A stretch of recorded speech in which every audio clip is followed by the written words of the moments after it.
Okay, let's get started, everybody. Hello, everybody. Welcome back to our podcast. I'm Sonia. I'm David. Harry. Yay! It's been 2 weeks since we made our last recording. We've actually been getting together more often these days now, making the new recordings. With my due date coming up on November 1st, I was hoping we could meet up more before then and get more recordings in. Yeah, so now you're 20, how many weeks? 7th. Yeah, You're doing good? I'm doing good. Good, healthy. And also, there's something that we should tell them that we didn't tell them yet. So something big has happened in the last about 3 to 4 weeks. What happened? Finally put our podcast up on YouTube and Oh, yeah. And Spotify? So we finally put our podcast up on YouTube and Spotify. Yeah, you guys should tell us, something about that. I hope they already know, though.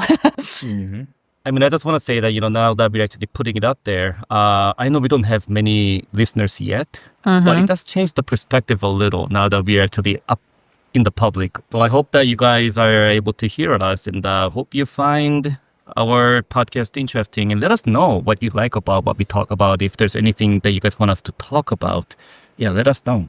So what are we going to talk about today? We kind of talked about it in the last episode, but I just cut it out. There's a small confession I'd like to make. So if you guys listen to the previous podcast, you might know that my uncle passed away several weeks ago, and I actually didn't attend the funeral. Probably it's because I'm superstitious. And many Koreans or / Asians are quite superstitious, I believe. Wait, but do you consider yourself to be superstitious? To be honest, I didn't see myself as a superstitious person, but I guess I am.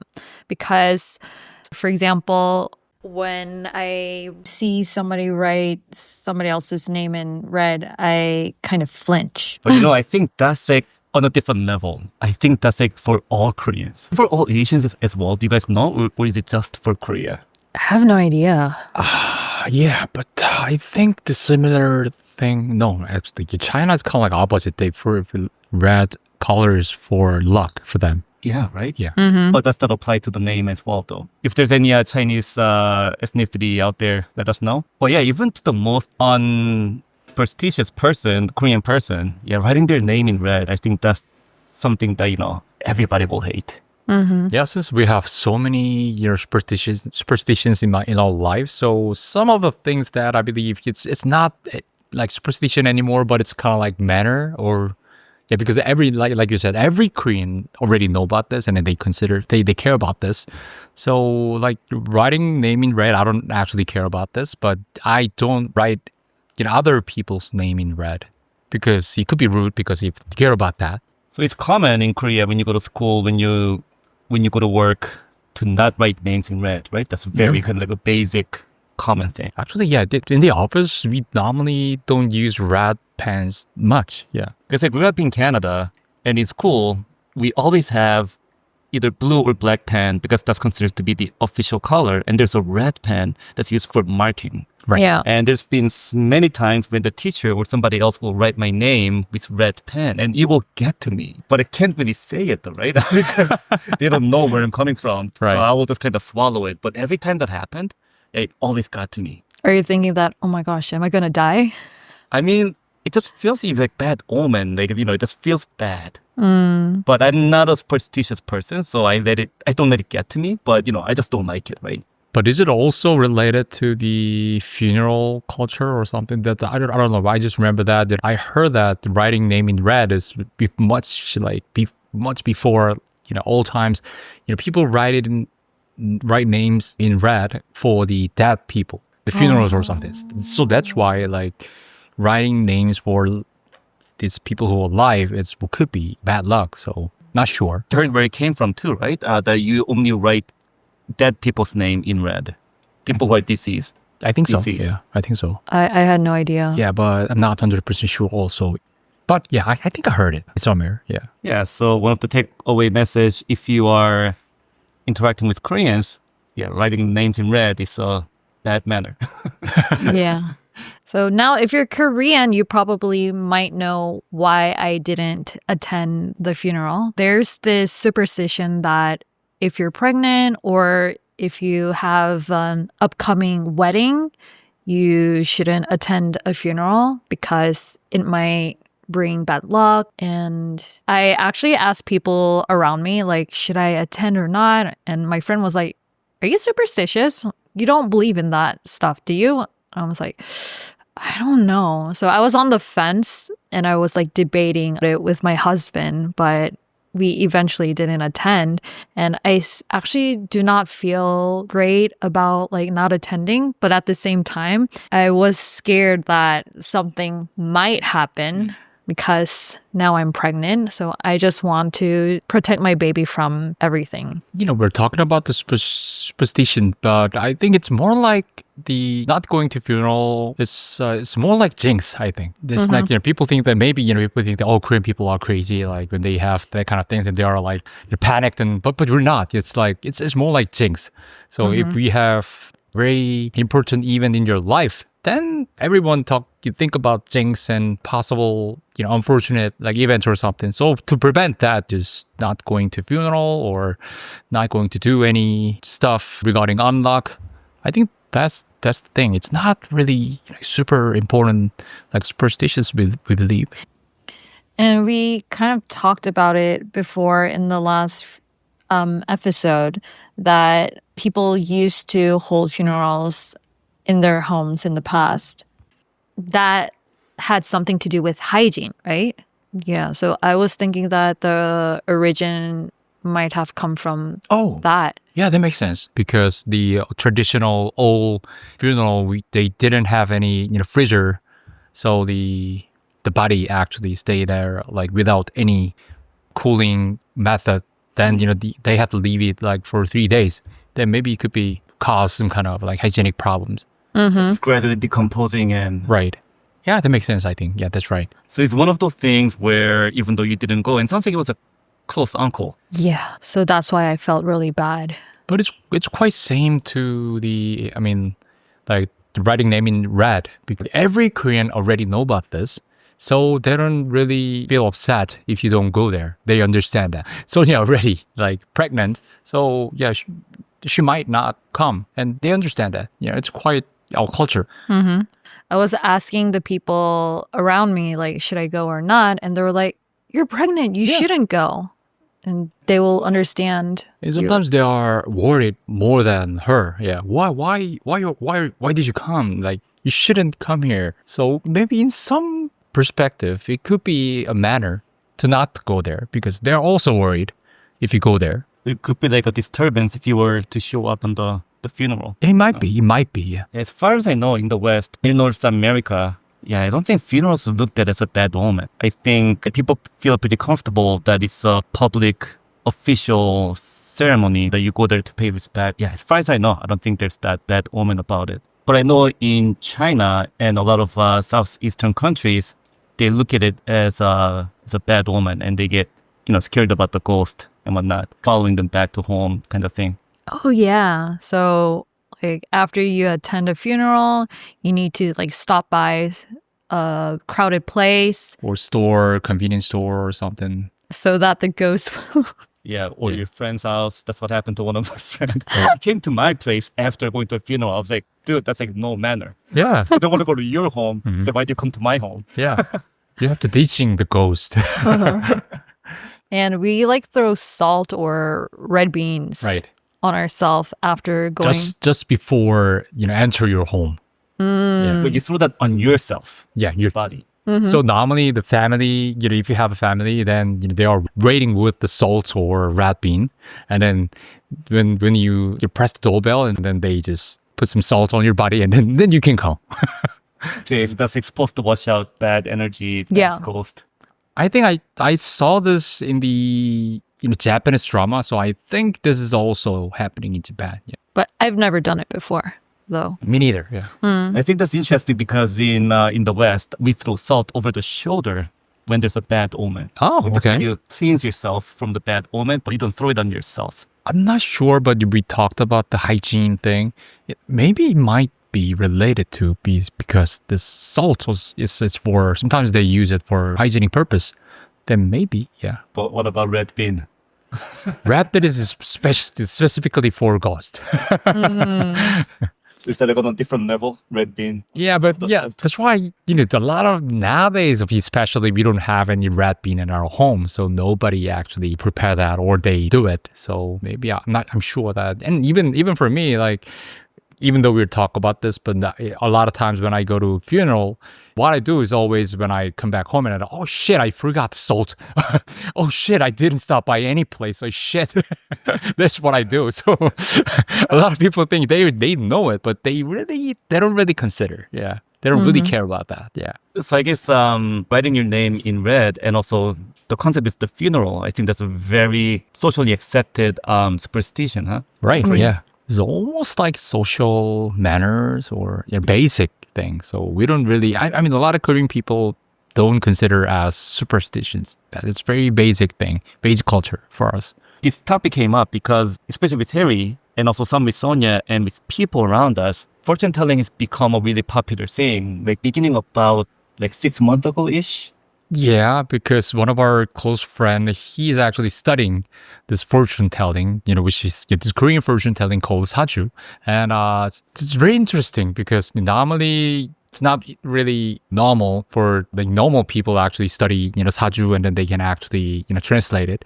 But he's actually really good. So a lot of times when he explained our life based on this astrology, and it's really, really, really interesting. And then so far, like you said, like 6 months, there's a lot of things happen, but it actually matched. So it makes me feel it's more interesting. Yeah. Yeah, he told me that last year when he was reading my fortune, he said, you're going to meet a really nice guy in April. And that's when I actually met my husband. Right. Oh, wow.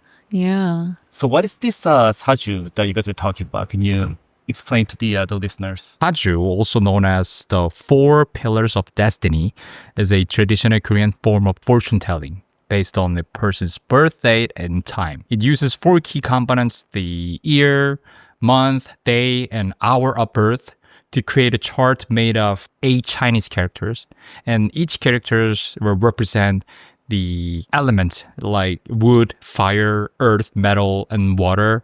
And it's an animal from the Chinese zodiac. By analyzing this element, what the fuck? I know. Okay. Then by analyzing these elements, a fortune teller interprets a person's personality, potential, and life path, including health, relationship, and career. Yeah, this is a very similar concept of astrology in the West. So from what I know, there's 2 main forms of fortune telling in Korea. So one is Saju. It's kind of the Korean astrology as Harry described. And there's other form that we call like Chum. Yeah, we call it Shinjom actually. Yeah, it's kind of like fortune telling using some ghost. So like that's like from what I know, that's more of like the shamanism, right? The actual shaman. So there's a shaman, and maybe it's a shaman and also fortune teller, and then they actually try to connect with the ghost, use the supernatural powers for this fortune telling, and then tell us something. But like compared to Saju, Saju is basically a study. So there's huge book and a huge like statistic, so they can read it, based on the study. But Shinjam is basically, it's very much fortune telling. We don't know what they do. Yeah, they're just using their supernatural powers and then tell us something. So a lot of times it's not really, for me, Shinjam is not really correct. Yeah, I don't really have any interest or faith of Shinjam. Yeah. And how about you, Sonia? What's your stance on fortune telling? I don't want to rely on it, but I do get my fortune read sometimes when I'm struggling with my life. Actually, when I broke up with my ex, I was like, okay, do you think I'm ever going to get married? When will I meet the one? And stuff like that. So I guess I do believe in Saju, but not in Shinjam. Yeah. Yeah, but I mean, they're, most of the Koreans are same. I mean, they normally, goes to this, Saju, place or Shinjam place when they have some, important event. like in their home or relationship or their career, then a lot of times when they are struggling to make a decision, or when they already made a decision but they are not sure, then a lot of times we made a decision but we're not sure. We had a conversation with our friend to have some, confident. It's similar. If you go there and the Saju fortune teller, when he tell you the same thing, then maybe it makes you feel more confident about this. Okay, I already made a decision. Then also Saju tell us that I'm doing good for this. Then yeah, you're confident. So Yeah. And some people even go to the Shincheom, yeah, Korean shaman. Korean shaman. So we call him Budang in Korean. Oh, yeah, right? Budang. Yeah. And this might sound crazy, but some people get their wedding date from the Budang. Right. Yeah. Right. And some people even decide on the C-section date. And moving. Yeah. So that's pretty common, huh?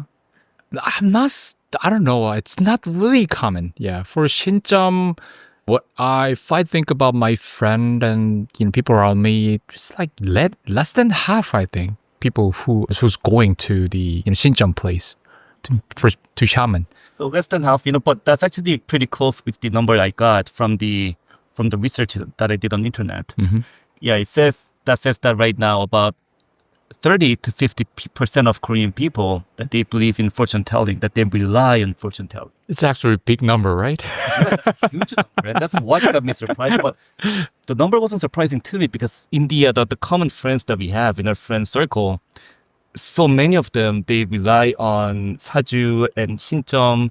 I've seen many of them travel to different city to go to somebody famous. Right. So yeah, it wasn't surprising, but it's like it became a hype in the last 6 months. Everyone was just getting into it so much more. Yeah, now it is changing fast. These days, you can also call the Saju person, and they actually, on the phone conversation, you can do this Saju. And also nowadays, surprisingly, you can do the Saju and the ChatGPT also. They have some kind of model services in there. So you can actually put your date of birth and time and everything. Then this ChatGPT also tells you about your Saju, and it's quite interesting. Yeah. And since it's AI, so it's developing, so the result is getting more Accurate. Yeah, accurate. And I think that makes sense because from what I know, Saju is based on data. Right, yeah. So it's based on the data of the birth month and the current time. And yeah, they are somehow able to say, what's going to happen to you. Yeah, it's like very long data with long history. So a lot of people, I don't know, ancestors, they made a book about, okay, the person who are born and the specific date, they have this kind of tendencies or personality. And then when they, have more data and it's getting more accurate. So people started to believe. Yeah, so if somebody has a lot of wood in their Saju, then they're supposed to meet somebody that has a, well-matching quality. Yeah, like water or like earth. Yeah, it's this whole elements, it has a relation. So some elements is helping this another element, and some element actually harm a lot of another elements. What they're saying is that based on that, you can find the one right person. So you would say that it's probably similar to the zodiac sign? So in the West, yeah, from what I see, the thing that my friends did a lot of was the astrology. Yeah, that's a very common thing that a lot of my friends did, with the zodiac sign, the months that you're born in, the day. Yes, I think that's the popular thing in the West. The reason that the zodiac sign is not really popular here is that, Saju is quite specific. The zodiac sign, you only have 12, right? 12 types. But Saju, it's unlimited, based on your time of your birth and date and year. So it makes a lot of different results, a lot of different types. So people believe that, okay, zodiac sign, it's only 12 types. But Saju, there's so many, it's so detailed. So maybe it's more accurate than zodiac sign. Maybe that's why, a lot of Korean people don't care about the zodiac sign. Since we already have much more detailed system. Yeah. In that sense, there's a lot of commonalities between astrology and the Saju. Mm-hmm. Yeah, kind of common base in a way. Yes, yeah, right. But it's like I said, it's more detail. Yeah, so people who like astrology, if you come to Korea, maybe check out Saju and see what they Yeah. will tell you about you. I'm not sure whether basically it's based on the Chinese zodiac and I mean the astrology in Asian like sky. So maybe I'm not sure whether it fits also to the Western people, but let's try. And also, like I said, you can try it on ChatGPT about 사주 팔자. Maybe maybe you can write it in comment.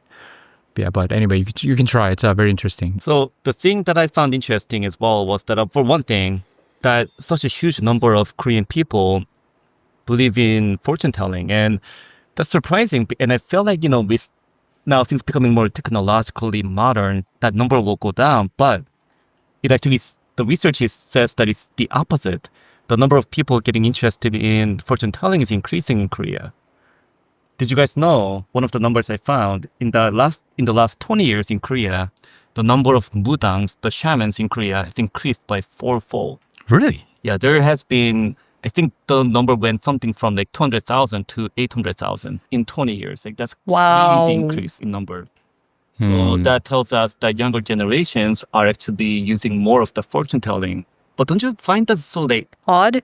yeah, ironic? I mean, like Korea is known as the IT, country in the world, and fortune telling is becoming more popular. I mean, Korean people like to know about the reason when something happened. But in your life, something happened, you don't know what is happening sometimes and for what reason it happened. But the Saju people, when something happened, they explained it. Okay, because of you'll have like this kind of element so that, maybe it could be happening to you in this specific year or month. So then, people just, okay, yeah, maybe, maybe that's possible. And yeah, he sounds right. And also, like I said, a lot of times when we have important events or something, there's not much thing we can actually rely on when you are not really confident or if you feel a little bit unstable. Then, yeah, they just try to find someone who actually give you some advice. Well, what do you do when you get a bad news from the fortune teller? So this is what happened this year. Like February, right? Huh? February, January? Yeah. So in January, I think I went to a mudang, a Korean shaman. I was like really on edge before the wedding. I was like, is he the one? Right. And Before. yeah, a month before the wedding, I was not myself. And I just need somebody to reassure me like, Right. yeah, he's the one. So do not freak out about the wedding and just do what you got to do. Well, guess what? He told me really bad stuff. I was like, oh my gosh, I'm so fucking doomed. Because the wedding's all scheduled. Yeah. Venue, everything, all reserved. And the guy even told me that, well, you won't be able to like have a baby for 2 or 3 years. And well, F you. I'm pregnant. Yeah, he's like, oh, he's not the one. You guys are not a good match. It was quite disturbing after knowing about it. But I'm like, F it. I don't care. I chose him. I'm just going to see what happens. And the wedding is over. I'm happy. He's happy. So, yeah. So it makes you a stronger person. Yeah. But I was a little cranky for a few weeks before the wedding. But after the wedding, I'm at ease, peaceful, zen. Yeah. So I'm not big on fortune telling. I've never had my fortune told. The only time was because Saju, I think of that a little bit differently. Yes, a little bit Because that's different. more based on data. And so I had that done one time recently. But the big reason why I'm not big on fortune telling is like, what do you do when there's a bad news? Like, I went to 2 fortune tellings with 2 of my friends, 2 separate friends. One was when we were in high school, and the fortune teller, it was a tarot card reader. She told my friend that he's gonna be married 3 times, and his third wedding, his third wife, will be his true love. Wow. Now, he got married, pretty happy one, and then about 5 years into his marriage, she almost got to that point of, divorcing. Whoa. Not gonna get into detail, but almost went there. We're like, oh shit, it's happening. But they're still happily married with 2 children and a dog. And the second time is when my friend came to Korea 2 years ago, and he likes fortune telling. So I went with them as a translator, and what he basically got told that financially he's not going to do well for the next 2 years, and he's not going to have a girlfriend for the next 3 years. I was like, damn, that's bad. Like, what do you do when you get told something like that? I mean, he's told them that his luck will turn around after that time, but I mean, yeah, I don't know how I will react, right? Because it could be good or bad what they tell you. Actually, I'm not really professional, but like I said, our close friend, he's actually quite a semi professional. He explained to me about a lot of things. Saju is not actually the fixed destiny. So even though they tell you the bad thing or something, there's always something that you could neutralize about this. So it's all about elements. So if he had like some kind of like bad luck with some kind of like specific element about this energy, then maybe you can using the opposite energy to neutralize this. So it's not like if they say you don't get married like for the next 3 years or something, it's not really fixed. There's something you can do. Like, I'm not saying that it's super superstition, so you have to believe everything, but it's not like people. No, a lot of times when they go to Saju place and if they something bad to you, then we don't care actually. Yeah. Okay, whatever. Yeah, I already made a decision and I cannot change my plan. And of course, a lot of Korean people, they don't really change their big plan in their life based on Saju. But like Sonia says, they just want to be sure. They just have more confidence and support from other person. That's what they do. So if you go to Saju place and they tell you something bad, we don't care. Okay, whatever. We just forget it. But then what we like is that when they say something you already think about or you already thought maybe just reasonable, then okay, this is quite interesting. Yeah. Yeah. It sounds right. Then we can believe, and then maybe next few times if they tell you something odd, then okay, whatever. I don't care. Now, for the listeners who might want to try a Saju after listening to our podcast, how much can you expect them to pay when they go for Saju? Nowadays, normally when you go the first time, you have to pay 100,000 won. That much, really? Yeah, it's just a little bit expensive one, but it's not really average. But 100,000 won, maybe like in between like 50,000 won to 100,000 won. Okay, so that's about like $40 to $90, maybe, yeah. roughly US dollars. Yeah, but I don't know. They have not everyone, but there are some systems that if you go to that place for the first time, they make you pay double. Sometimes that's why I told you that. Sometimes, yeah, for some places because because at the beginning, they have to gather all this information and then they have to check your type. So maybe they have to spend more time on it. So sometimes they ask you pay double. So that's why I told you about 100,000 won. But normally this one time is for maybe averagely 50,000 won, right? Yeah, I think so. Yeah. But like I said, ChatGPT tried. Yeah. So hey, now being in Korea, my thought is that Korean people, I think they're more superstitious than what I've seen in the West. What are some other things that you guys are superstitious about? One thing that I remember, do not step on the threshold of the door because that means it will bring bad luck. And I think it's because in the past people believed that there was a guardian in the house, like probably it's an ancestor or some kind of soul or something. And when you step on the threshold of the door, it's insulting that guardian. You're being disrespectful. It's pretty sensitive guardian. Yeah. And we have like shaking your legs can shake away your luck, and cutting nails at night invites ghosts or spirits. And number 4 is unlucky. And like clipping your nails at night means it might bring evil, ghosts or snakes. That's what I heard. Right. Snake, isn't that whistling at nighttime?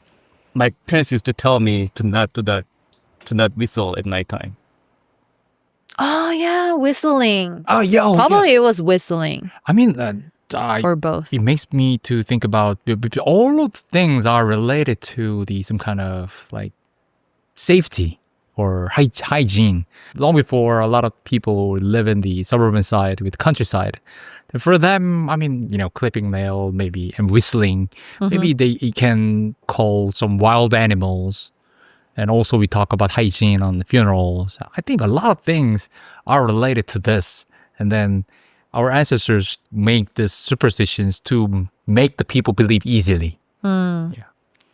And if you dream about pigs or poop, people go buy the lottery ticket. Right. Yeah, Koreans are big about dreams. And all of the Koreans, we really, one thing we really wish for our dream is that one day our ancestor comes into our dream and then he gave us like 6-digit number, like lottery number.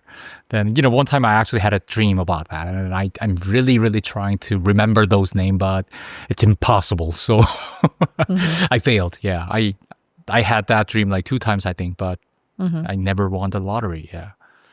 I actually had a dream in my 20s. This old guy in my dream was, calling out numbers. He was like 6, 18, 20 something and blah, blah, blah. And then at that time, I called my boyfriend and told him that you need to go to this specific lottery place and buy the lottery ticket. I had a dream and I have that gut feeling that I'm going to win this time. That's why you failed. Yeah. Because we have another superstition, And if you have if you had a dream with like good luck, then it's your own luck.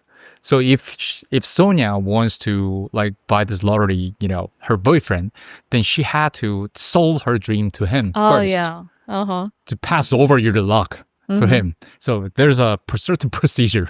But that's not the end of the story, guys. Later that night, I called him. I'm like, oh, did you buy the lottery ticket?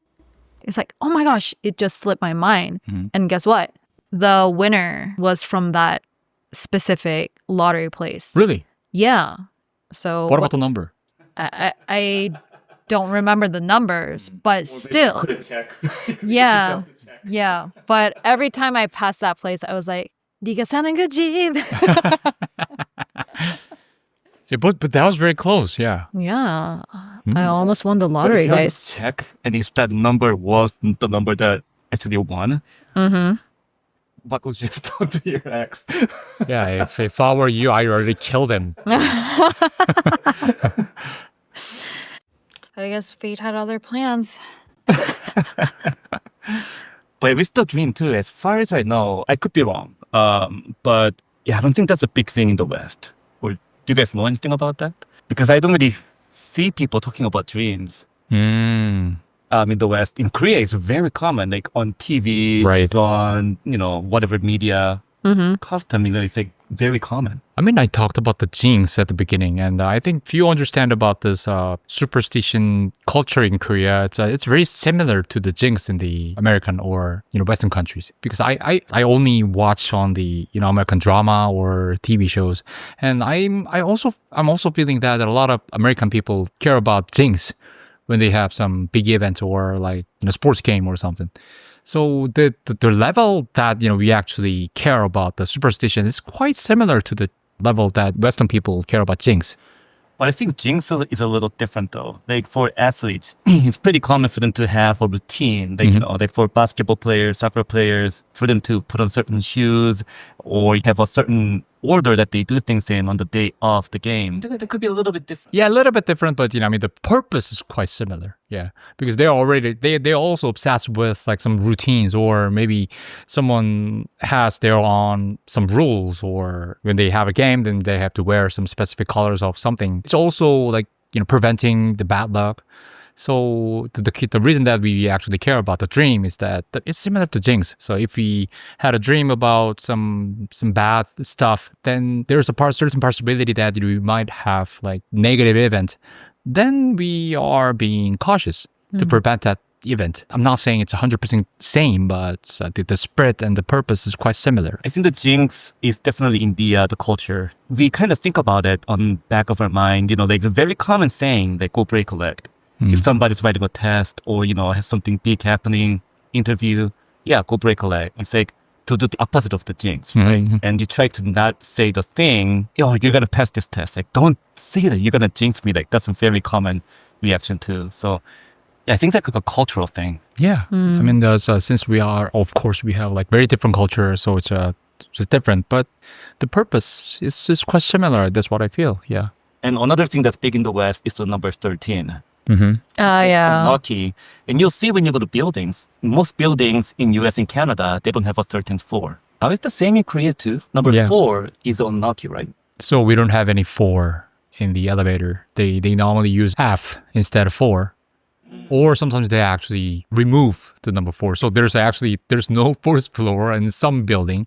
They just skip the first floor. So 3 and 5 sometimes. Yeah, that's what's done in North America. Yes, you'll see like 12 and they're going to 14 right away. It's same, I think. Yeah, it's very same. So 13 for Western countries and 4 for Korea and China, Japan. That's what I know. So 13 is okay in Korea. Yeah, no Yeah. problem. Safe number. Yeah, 13 is a random number for us. Random question. Why is number 4 bad? It's I Because of remember- the Chinese character. right. Yeah, it's a similar sounding. There's a similar 4. So for in Korean is 사, and there's this Chinese character which means 죽을 사. It means death. Yeah, Mm-hmm. and It's just pronunciation. it's very similar. And I think the origin is come from China. That's what I know. So I think because in Chinese language, the death actually sounds su, right? Yeah. And also the number 4 is a su. So that's why they believe that number 4 su is unluck because it's same sounding word with death. And the pronunciation is same in Korean too. Yeah. That's interesting. Yeah, in Korea also, yeah, 사 in Korean language, 사 is actually death. Number 4 and death. Yeah. So I don't know if anybody wants to know, but 13 is unlucky because well, it also comes from many sources, but one of them is from the Christianity. Right. Because the 13th apostle, Judah, he's the one that betrayed. And there's only, in most cases, there's only 12. That's like the natural number. So there's no 13th month. So it's like 13 is the number that does not exist naturally. For anyone that might be curious. So are there any superstitions that you've heard when you were a child and you guys still believe? You, Sonia mentioned about not stepping on the doorstep. And that actually happened to me when I was young. I was running and I slipped on the doorstep and then I fell hard and I hit my forehead on the ground and it was Ouch. from that point on, I never step on the doorstep. And I'm talking about the doorsteps between the rooms in the houses. Like, I don't know if we had that in the West, but in Korea, that was very common when we were young. We don't yeah. have that now in Korea, but yeah, back in the day, in almost every doors, they used to have the doorstep coming up from the ground. So it's very easy to, step on it or trip on it. Anything for you guys? Is there a Korean superstition related to broken mirrors, or is it a Western superstition? I don't know. I know that's a Western superstition, but I don't know if that also exists in Korea. I think we have not broken mirror, but if you place a mirror, in front of your door, the main door, then it brings bad luck to you. Like front, are you talking about like it's facing the door as you Yes. If you open the door and then if there's mirrors Yeah, right. in front of you, then it brings bad luck to you. I think the one with the mirror is kind of international because I think people talk about mirror as like a gateway. Right. So right. like broken mirror is one thing. It's also a social phenomenon too, right? They talk about it's a theory. If there's broken mirrors in your neighborhood, then people begin to break more things, seeing it. But also, like, I think there's a superstition that you're not supposed to buy used mirrors and bring them into your house because that, I don't know, whatever it might do. What can it do? I don't Bring know, ghosts? might have someone's ghost, maybe soul. Oh my gosh. Who- But I heard that one, yeah, quite a bit. In Korea or? No, to be honest, I'm not sure. I'm not sure where I heard that from. So we know that this is not based on scientific facts or scientific evidence. Why do you think people still believe in superstitions? For me, one of the reasons why I don't believe in fortune telling or don't feel comfortable with fortune telling is part of that is because I'm Christian. And one of the Christian teaching is to not use other forms of superstition. But the funny thing is though, in Christian, especially in Catholic, we do accept the presence of ghost. So I think like the many popular cultures and religions, I think they do address that, ghosts exist. And with ghosts, you cannot ignore other superstitions, right? That'll be my answer. Or probably it's a safety net. So when you're Yes. not certain about something, and if you have somebody to tell you like answers or give you directions, it will give you a sense of psychological comfort. Right, I think so. Yeah, somewhat. I think maybe it could be this going to the shrink is not really common in Korea, but in Western country, what I think is that it's more common there to go to see a shrink to whenever they have something. So for me, sometimes going to the Saju professional is quite similar to going to the shrink. Because we already know that they're not a shaman or something, but they just give you some kind of advice based on this data. So okay, if you are struggling with this, then maybe it's because this saju, that the elements because of this have this.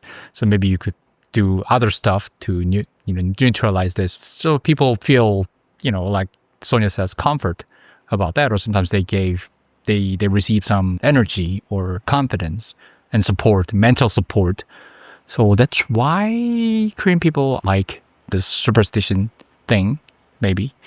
On that note, when you go to fortune teller, would you also share your deepest secret, like things that you are not really open to share with other people? I do, because like it's a stranger. Like the secret, they can keep my secret because he doesn't know anyone around me. So that's why it's very similar to shrink. Yeah. So if I had some event and if I wanna like talk to my friend, then there's a certain possibility then he might say this to other person. But the Saju's professional, he's basically like stranger. So whatever I tell them, that's the secret is there. So For name. Oh, and I remember watching a TV show and people go to psychic mediums, spirit mediums. Can't we say that it's similar to budang? I think that is. you mean psychic medium was what? What is that? People who connect with spirits of the dead. Yeah, it's actually mudang, yes, shaman. Yeah, because Because there's shamans, they exist in every continent, every world, every nation, right? so when I went to the budang this year in January, that guy told me that, oh, your grandmother on your dad's side is telling me this. Like, did you almost die in the river? And I was like, yeah, I did. And I was actually with my grandmother and other relatives. And I actually like slipped because there was like moss on the rocks, almost died. Was it like one of those turbulence thingies where you turn in a circle? Not really. But yeah, I just stepped on moss and slipped. And everybody thought I was joking at first. They were like, it's not funny, get up. But I couldn't because, It's a bad fall. yeah. And my dad was fishing somewhere near where I was. And he luckily saw me and picked me up. I mean, for me, when I go to see a shaman or even Saju professionals, I have my own evaluation standard for this. Yes, if I go to see them for the first time, and then like Sonia says, when they, of course, they have to tell me something like, okay, you have some incident to be drowned in the river, but it's not really enough for me. So if they want to say that, then did you have that event in like when you're 4? With your mother? It has to be specific. So I mean, of course, there's a lot of huge possibility that we have that kind of event when we are young. So it's not really specific. For me, if the shaman says that, then okay, this is not a good one. And for you, technically, that could be a rock that almost killed you. Yeah.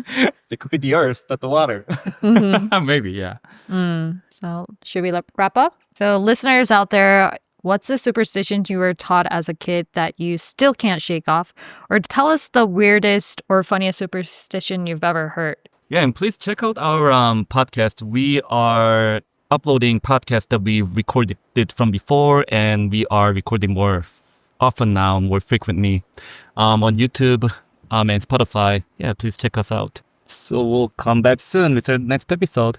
Okay, bye bye, everybody. Bye.